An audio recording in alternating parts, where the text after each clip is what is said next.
YouTube. So, excuse me, yeah, I figured I just start the video, start coughing, nice.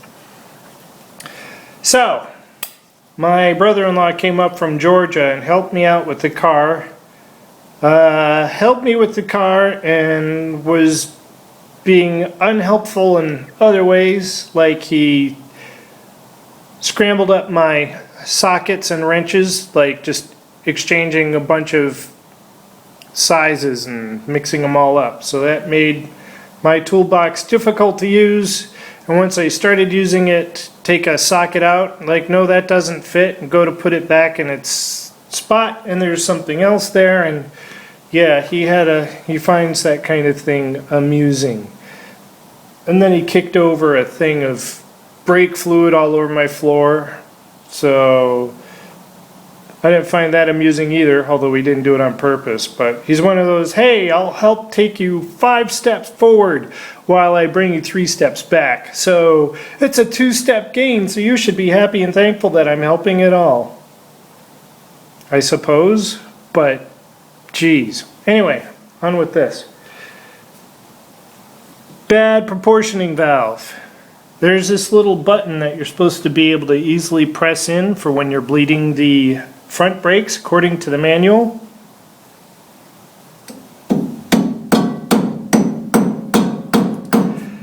That valve is seized, did not budge.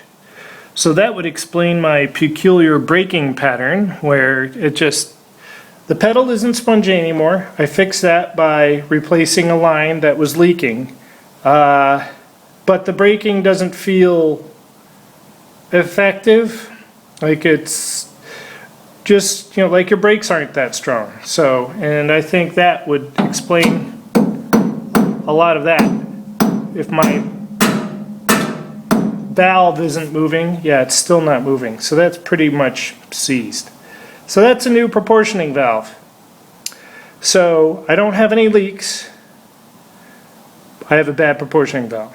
But I'm not going to fix that this evening because I don't have one. And I'm not going to get a used one because I don't want to repeat 6 miles down the road. I don't know how much life it'll have left in it. Somebody had said that they had taken one apart and rebuilt it, but everything that I saw looked like it was either pressed in or screwed in with a tool that I don't have.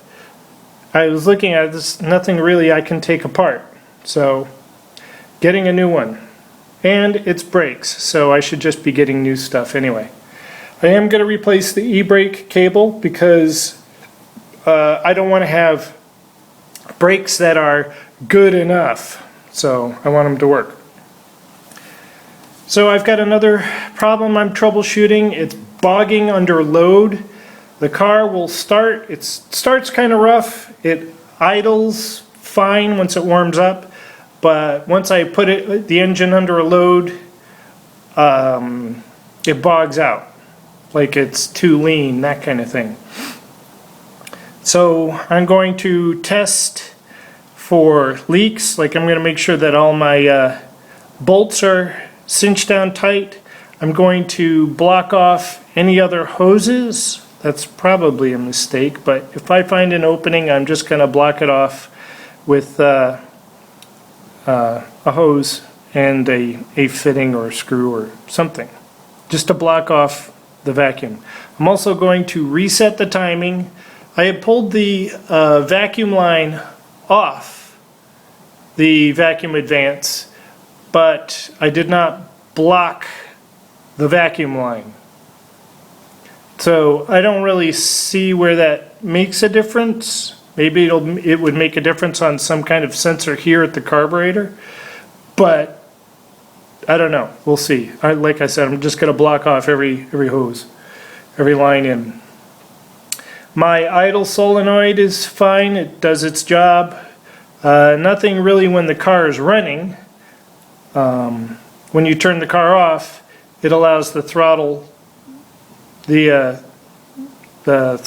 lever to go all the way down, and the choke flap cuts off the air. So I guess that's what it's supposed to do, so your car doesn't diesel.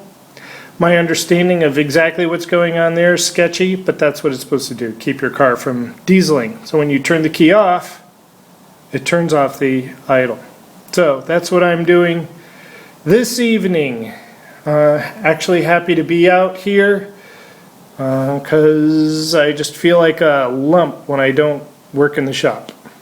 So one of the things I'm doing is gapping my plugs with a feeler gauge, making sure that they're all 0.035,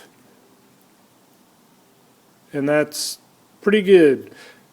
So, and spark plugs look pretty good. Where are we?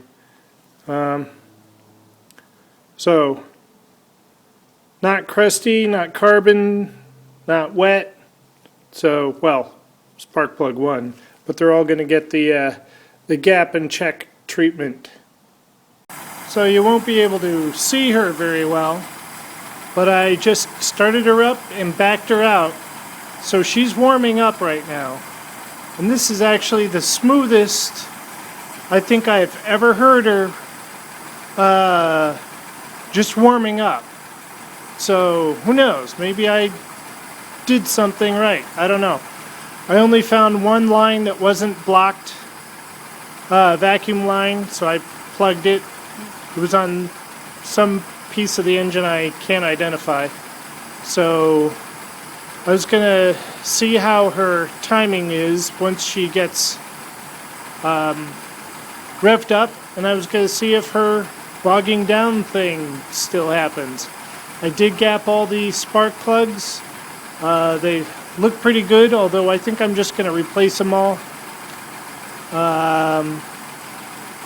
Because some seem a little bit sooty, but I don't know which cylinder they came from, because at one point I had them all out at the same time.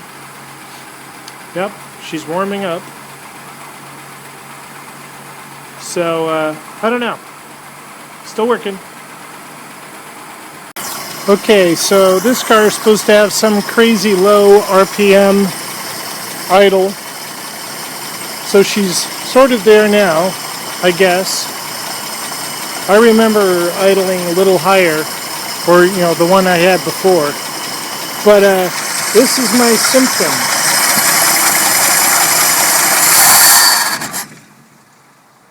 Just a little bit of gas and bleh, she craps out.